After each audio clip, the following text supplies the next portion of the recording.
16 अगस्त को निषाद पार्टी गोरखपुर में अपना 8वां स्थापना दिवस मनाने जा रही है। राजनीतिक विशेषज्ञों की बात माने तो निषाद पार्टी स्थापना दिवस के तौर पर शक्ति प्रदर्शन 2024 लोकसभा चुनाव को लेकर करने वाली है। हमारे साथ उत्तर प्रदेश के कैबिनेट मंत्री व निषाद पार्टी के राष्ट्रीय अध्यक्ष डॉक्टर संजय निषाद मौजूद हैं। खुद कल के कार्यक्रम में रहेंगे। स्थापना दिवस मनाया जा रहा है, इसको लेकर कई तरीके की बातें भी उठ रही हैं। हम खुद उनसे इस बारे पे चर्चा करेंगे। डॉक्टर साहब, कल आपका जो कार्यक्रम है 8वां स्थापना दिवस अपने पार्टी का आप मना रहे हैं।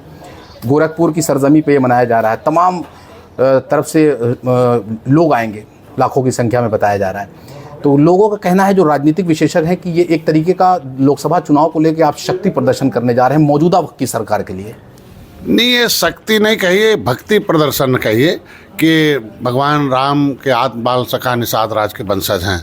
इनके ऊपर क्योटा, मल्लावा, बिंदवा, कश्यपा, कहरा, ये जो है दारू पीने वाली कमज़ोर गरीब, ये रिक्शा चलाने वाले, गारा माटी देने वाले, जिधर इनकी रैली में उनका झंडा उठाने वाले जाते, मतलब इनके ऊपर से हमने जो है हमारी जो नेता का सोच हो के lifting the vision of society, जो समाज की सोच को लिफ्ट करा दे, उसे लीडर कर। हमने इनकी समाज को सोच को लिफ्ट करा दिया कि कभी भगवान राम को गंगा पार कराया था, भगवान राम को निषाद राज की सेना दे के रावण राज खत्म किया था। वो मिट्टी की महक है। इस बार जो है वो निषाद राज के किले से मिट्टी आ रही है, वो घर घर जाएगी और चंदन लगाएंगे कि फिर से वो राम राज आना चाहिए, फिर से सुख का राज आना चाहिए। ये लोग कहो कि कौन सा दुख का राज। अंग्रेज जब आए थे तो 20 गुना गरीब थे, मुगल आए 30 गुना गरीब थे। जब भाग के गए देश में, जब 1947 में, तो $1 1 के बराबर था। अभी मैं इंग्लैंड और स्कॉटलैंड गया था तो वहाँ जो $1 का बिस्कुट 100 रुपये देना पड़ता था। मतलब वो 100 गुना अमीर हो गया, हम 100 गुना गरीब हो गए।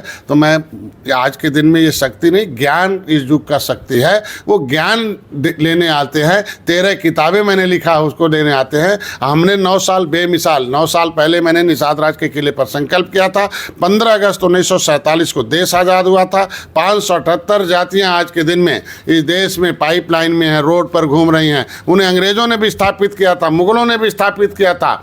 उनको स्थापित हो जाए इसलिए संविधान बना था। लेकिन इन कुछ कारणों से ये 193 जातियाँ उत्तर प्रदेश में ऐसी निवास करती है, रोड पर, पाइपलाइन में, सड़कों पर, इधर नदियों के किनारे, जंगलों में, कि जिनको अंग्रेजों ने उजाड़ा था उनको स्थापित कराया जा सके। इसलिए 16 अगस्त 2016 को भारत के संविधान के मुताबिक मैंने इसमें आया कि जो पिछली अंग्रेजों मुगलों ने तो विस्थापित किया ही था, लेकिन पिछली सरकारों ने भी इनकी criminal tribes act inquiry committee 1949-50 जो भारत सरकार में जो हमारे पटेल जी थे उनकी अध्यक्षता में बना था, अंथा सैमन, उसके रिपोर्ट के मुताबिक इन्हें 74 प्रकार की व्यवस्था देनी चाहिए थे। लेकिन पिछली सरकारों ने उस रिपोर्ट को इधर उधर ठंडे बस्ते में डाल दिया। तो हमने पार्टी इसलिए बनाया कि इसमें रोना पड़ने वाले लोगों को सत्ता से हटाया जाए। ये जो इस देश की आवाज़ जो है कमज़ोरों की, जिसको कुचलने की प्रयास करने वाली पार्टियां हैं, इन्हें सत्ता से दूर। इन कमज़ोरों को आपने एक प्लेटफॉर्म दिया, आपका कहना है, और इन कमज़ोरों ने आपको सत्ता के उस पद पे बैठा दिया जिसके बारे में आपने शायद सोचा भी ना हो। आज आपकी पार्टी 8 साल में जो है प्रदेश से लेकर केंद्र तक के बड़े नेतृत्व को अपने आगे झुकाने पे मजबूर कर चुकी है। तो आपने जो इनके हक की लड़ाई शुरू की थी आरक्षण की मांग को लेकर, वो अभी तक इनको नहीं मिला। देखिए, पहले तो आरक्षण क्या होता है ये पहले पता नहीं था मेरे समाज को। आरक्षण का मतलब किसी टोकरी में चना हो, एक मजबूत घोड़ा हो, कमज़ोर खा जाएगा। संविधान में मिला हुआ हक है, तो जो हमारा आरक्षण लूटने वाले हैं उन्हें पहले हटाएंगे, तभी तो हम अपना आरक्षण पाएंगे। तो हमारे आरक्षण पर डकैती डलवाने वाली कांग्रेस थी, सपा बसपा के सहयोग से चल रही थी। मेरी जो फाइल थी आरक्षण की, जब पता किया, मैंने किताब लिखना शुरू किया, आरक्षण के हकदार सबसे पहले लो, तो पता चला कि RTI में सब जब मांगा गया जवाब कि केवट मल्ला मझवार अनुसूचित जात के हकदार हैं, जब गिनती हुई थी 1967 में, तो जो पार्लियामेंट्री आर्डर था वो कहाँ फाइल, तो पता चला RTI में पता चला कि जो सामाजिक न्याय मंत्री मुकुल वासनी और शैलजा उन्होंने ले गए, वापस नहीं किया, उनके खिलाफ मुकदमा हटाया गया। सपा बसपा के सहयोग से केंद्र में सरकार बना के हमारी जो करते थे, बसपा इस पर स्टे लेती थी, समाजवादी पार्टी गुमराह करती थी कि नहीं शामिल किया जाएगा। हमारा मामला परिभाषित करने का था। जिस तरीके से उत्तराखंड में शिल्पकार जाति ने जातियों का समूह है। तो प्रमाणिक दस्तावेज हमारे गायब थे, तो प्रमाणिक दस्तावेज लाना और गायब करने वालों को सत्ता से हटाना, ये 2 महीने काम किया। तीसरा काम माननीय मुख्यमंत्री जी के सामने हुआ कि समुदाय भाई आप आवाज़ पहले से उठाते रहे, मछुआ समुदाय की सदन में आप उठाते रहे, इनकी व्यवस्था दीजिए। तो उन्होंने पत्र मांगा 18 दिसंबर 2021 को। उन्होंने 20 दिसंबर 2021 को RGI को लिखा कि registrar general of census of India को कि डॉक्टर संजय कहता है कि भाई केवट मल्ला मझवार अनुसूचित जाति का हकदार है। इनकी गिनती 1961 में 70 लाख हुई थी, 2011 में 7,000 हो गई। क्या मामला, इसके दिशा निर्देश जारी किया जाए। हम अपने को सौभाग्यशाली हैं कि 70 साल बाद पहली बार प्रमाणिक दस्तावेज RGI ने लिखा कि नहीं भाई हमारे यहाँ केवट मल्ला मझवार हैं, अनुसूचित जाति के हकदार हैं। गिनती हुई थी 1961 में, बट सामाजिक न्याय मंत्रालय इसका नोडल विभाग है, उसको लिख दिया, सामाजिक न्याय मंत्री ने भी कर दिया। 70 साल का उलझा मामला, हम वकील हैं, वकालत कर रहे हैं। जज आज तक तो जज के सामने की बात छोड़ दीजिए, पहले हमारे नेता जाते थे तो मेरे समाज का जो पन्ना मिलता था वो पॉकेट में रख के यहाँ से लेके जाते थे, तो पार्टियों के सामने बोलने की हिम्मत नहीं होती थी। किसी मंत्री के सामने डिस्कस करते हुए किसी नेता का आज तक नहीं आया कि कोई नेता मंत्री के सामने,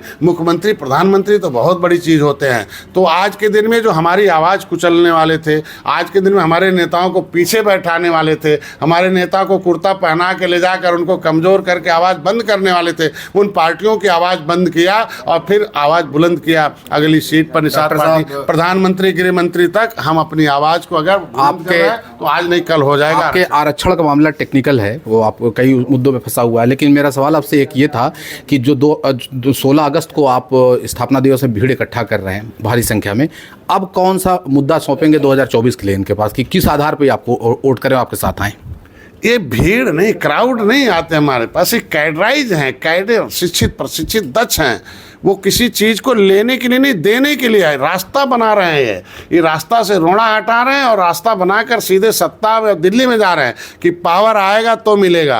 हम कागज़ लिखने से, लिखा तो है मझवार, कहाँ मिला? लिखा तो था लेदरमैन, पॉलिटिकल गॉडफादर ऑफ लेदरमैन। जब कांसीराम आए तो उन्हें संविधान का हक मिला। पॉलिटिकल गॉडफादर ऑफ, जब मिल्कमैन आए तो उनको हक मिला। तो इन्होंने पॉलिटिकल गॉडफादर ऑफ फिशरमैन का साथ देकर शक्ति, ज्ञानवान जो ईमानदार, कर्मठ और निष्ठावान कार्यकर्ता आ रहे हैं, उस संकल्प में रहे कि निषाद राज की उस मिट्टी को घर घर लेके जाएंगे। और सत्ता में हम जिस तरीके से विधान परिषद, विधानसभा में हम अगली सीट पर वकालत कर रहे हैं, तो लोकसभा में भी निषाद पार्टी अपने सिंबल पर चुनाव लड़कर दिल्ली में जाएगी। और जो तैयार हुआ है, राष्ट्रवाद सबसे 1 नंबर पर है, एनडीए 330 पार, एनडीए की सरकार। तो हम लोग पूरा का पूरा इस बार जो है फिर 2024 में मोदी जी को। मेरा आखिरी सवाल आपसे ये है कि जो कार्यक्रम हो रहा है इसमें आपके साथ मंच साझा करने के लिए भारतीय जनता पार्टी से केंद्रीय नेतृत्व से भी कुछ चेहरे आ रहे हैं, बताएंगे जरा? केंद्रीय नहीं, हम लोग प्रदेश का है। केंद्रीय नेतृत्व मैं धन्यवाद दूंगा प्रधानमंत्री, गृह मंत्री को, अमित शाह जी को, योगी जी को,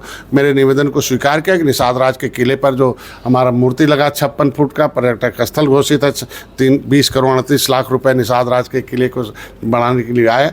उस किले पर मूर्ति के उद्घाटन के लिए प्रधानमंत्री, गृह मंत्री ने आश्वासन दिया और आएंगे। चूंकि मैं धन्य हूँ, जब प्रधानमंत्री उतरे थे प्रयागराज में तो उन्होंने प्रणाम किया था निषाद राज की धरती को, 9 बार नारा लगाया था। तो अब जब केंद्रीय वहाँ आ रहा, तो राज्य के यहाँ के हमारे प्रदेश अध्यक्ष जी, डिप्टी CM जी, माननीय मुख्यमंत्री से भी बात हो चुकी है और सब लोगों ने सहमति दर्शाया है, निश्चित रूप से आएगा। 16 अगस्त को शक्ति प्रदर्शन नहीं, डॉक्टर संजय निषाद ने कहा ये भक्ति प्रदर्शन है, लेकिन 2024 तय करेगी कि भक्त कितना इनके साथ है। रशाद लारी, गोरखपुर।